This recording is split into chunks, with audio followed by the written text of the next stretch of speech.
नमस्कार, स्वागत है आपका JJN न्यूज़ में और आपके साथ मैं हूं गणेश। झांसी के एक अस्पताल में हाल ही में हुई भीषण अग्निकांड के बाद सुशीला तिवारी अस्पताल प्रशासन ने अपनी अग्नि सुरक्षा व्यवस्था को और मजबूत कर लिया है।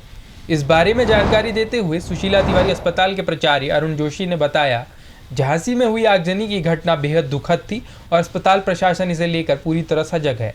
उन्होंने बताया कि अस्पताल में आग लगने से न केवल सामान्य स्थानों की तुलना में अधिक खतरा होता है, बल्कि उससे निपटना भी अधिक चुनौतीपूर्ण हो सकता है। साथ ही उन्होंने आश्वस्त किया कि सुशीला तिवारी अस्पताल में सुरक्षा के सभी उपाय पूरी तरह से दुरुस्त हैं। अस्पताल प्रशासन समय समय पर अस्पताल का रूटीन इंस्पेक्शन करता है और अग्निशमन विभाग के साथ मिलकर मॉक ड्रिल्स भी आयोजित करवाई जाती है, ताकि किसी भी अप्रत्याशित स्थिति से निपटा जा सके।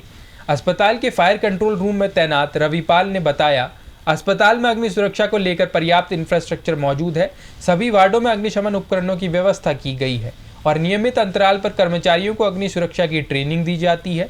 वहीं मुख्य अग्निशमन अधिकारी गौरव किरार ने बताया, हल्द्वानी शहर में कुल 58 अस्पतालों को फायर विभाग से NOC प्राप्त है। साथ ही उन्होंने बताया, नए अस्पतालों को तभी NOC दी जाती है जब उनके पास मानक के अनुसार अग्निशमन व्यवस्था होती है। अगर कोई अस्पताल अग्निशमन व्यवस्था में कमी करता है तो उसे नोटिस जारी किया जाता है और उन्हें इसे सुधारने के लिए समय भी दिया जाता है। इसके अलावा उन्होंने बताया कि बड़े अस्पतालों में हर साल या 6 महीने में मॉक ड्रिल आयोजित की जाती है, ताकि किसी भी आपातकालीन स्थिति से निपटने के लिए वहां कर्मचारी हमेशा तैयार रहें। जो ये झांसी में जो इवेंट हुआ, बहुत ही अनफॉर्चुनेट इवेंट है और ख़ास तौर पर उसमें नियोनेट्स हैं और जहाँ तक हमारी जानकारी इसमें शायद मेरे को शॉर्ट सर्किट से शायद उसका हुआ, बाकी तो जांच का पता चलेगा।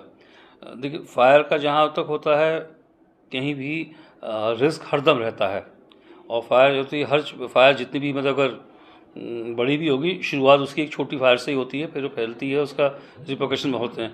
हॉस्पिटल ऐसी जगह है यहाँ तो कई लोग ऐसे जो चल फिर नहीं सकते हैं, कोई वेंटिलेटर पर हैं, कोई वो हैं ऑक्सीजन डीलिंग हैं, कहीं रेडियोलॉजी डिपार्टमेंट है, वहाँ रेडियो एक्टिव डिपार्टमेंट्स हैं, बायोकेमिकल हैं, तो यहाँ नॉर्मल से भी ज़्यादा खतरा यहाँ रहता है। तो इसलिए एक तो होता है कि हर कर्मचारी को यहाँ सेंसिटाइज किया जाता है।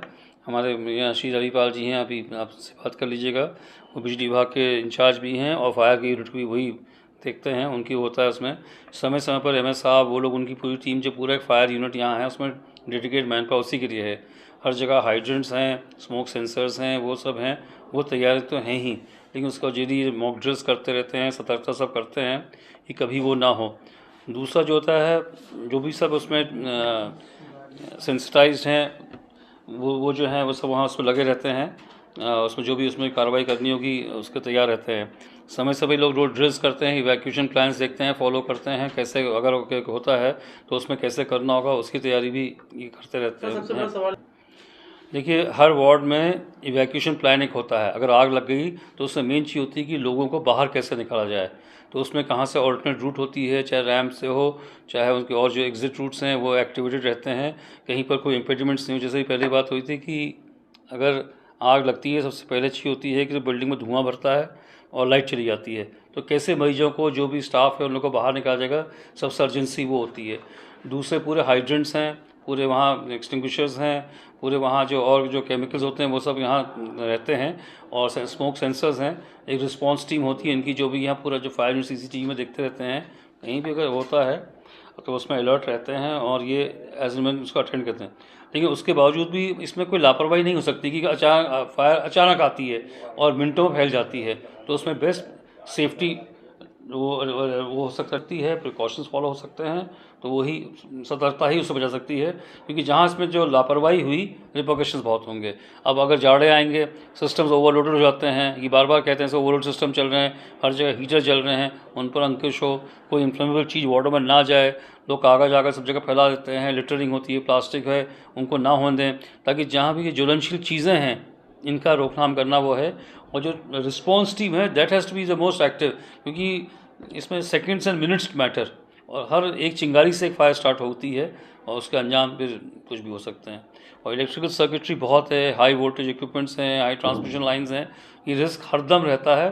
तो इसलिए होता है कि हर आदमी को होना चाहिए कि आग के दुष्परिणाम क्या हो सकते हैं, ये हम लोग रीइंफोर्स करते हैं, समय समय पर कहते हैं। ये अपनी राजकीय चिकित्सालय जो है 650 बेडेड हॉस्पिटल है और फायर सेफ्टी के पॉइंट ऑफ व्यू से हॉस्पिटल में हमारे यहाँ फायर पंप हाउस है, फायर कंपाउंड में जितना भी हमारे हॉस्पिटल में फायर हाइड्रेंट सिस्टम लगा हुआ है उसको चलाने की व्यवस्था है। बाकी जितनी भी हमारे ICU हैं और NICU है, OT हैं, सब जगह हमारे smoke detector, heat detector, response indicator लगे हुए हैं और पूरे अस्पताल में फायर हाइड्रेंट सिस्टम लगा हुआ है। और समय समय पर जितना हमारा हॉस्पिटल में स्टाफ है, कर्मचारी हैं, सबको जो हमारा अग्निशमन यहाँ सुरक्षा केंद्र बना हुआ है उसमें जो कार्यरत कर्मचारी हैं, अधिकारी हैं, सभी कर्मचारियों को समय समय पर फायर एक्सटिंग्विशर्स को कैसे यूज़ करना है उसकी ट्रेनिंग दी जाती है। और फायर कंट्रोल रूम यहाँ पर एक बना हुआ है। कहीं भी अस्पताल में किसी भी तरह की कोई दुर्घटना होती है जो 58 अस्पतालों को NOC दी गई है, बाकी जो अस्पताल नए खुले हुए हैं अगर उनमें मानक के अनुसार अग्निशमन व्यवस्था नहीं रहती तो उनको हम फायर NOC नहीं देते हैं। उनको समय समय पर नोटिस दिया जाता है और उनको प्रॉपर अग्निशमन व्यवस्था करने के लिए सजेशन दिया जाता है। और बात रही जिनमें व्यवस्था हैं उन अस्पतालों को हर 6 महीने में हम ट्रेनिंग दी जाती है फायर डिपार्टमेंट के द्वारा उनके स्टाफ मेंबर को। और हर साल या हर 6 महीने में बड़े अस्पतालों को देखते हुए वहाँ मॉक ड्रिल कराई जाती है कि किसी भी सिचुएशन के लिए वो तैयार रहें। ये रिपोर्ट आपके लिए तैयार की थी हमारे संवाददाता दीपक अधिकारी ने। फिलहाल के लिए इस खबर में इतना ही। बाकी की तमाम खबरों के लिए आप देखते रहिए JJN न्यूज़। धन्यवाद।